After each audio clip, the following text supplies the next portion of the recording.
when a young person first arrives, the key really is not to rush things too quickly.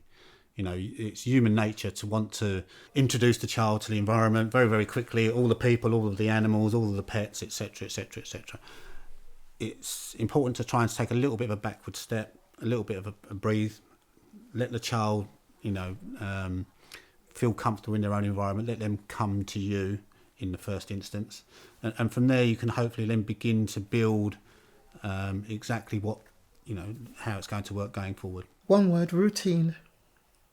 We're trying to establish a routine. Routine gives people security, a feeling of security. I try not to start new children with a handful of rules. I try to call them expectations. These are my expectations rather than rules, because I think you just wouldn't do it with your own children. You wouldn't say, these are our house rules. Don't complicate things.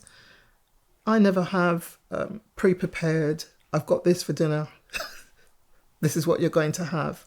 I'll have different things in my freezer so that I can say, well, what do you like? Vegetarian? Are you meat eater? Do you eat chicken? Whatever it is. And say, I have this, that and the other. And if necessary, we'll go out and get what you want today. When I was first introduced to the family, when I showed up at their door with a suitcase and that's about it, it was the fact that they brought me in straight away. They asked me what I wanted to do, whether I wanted to sit down and play video games with their son or be able to go into my room and do what I wanted and spend time alone. It was being able to have the choice to introduce myself into the home the way I wanted.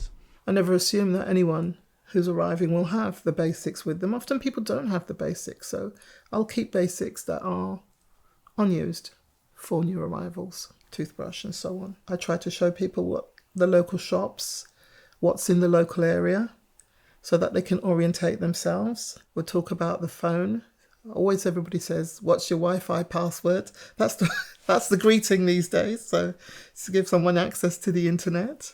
We've got 2 dogs, 2 cats, and they're all really great with children. They normally stroke the dogs, and then I'll ask, do you want them to meet the rest of them?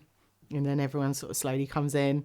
Well, the older ones slowly come in. The young ones tend to just run in and say, do you want to play with my toys? And we just check occasionally on the first couple of weeks in at night time just to make sure they're okay, because night can be quite tricky for a lot of children.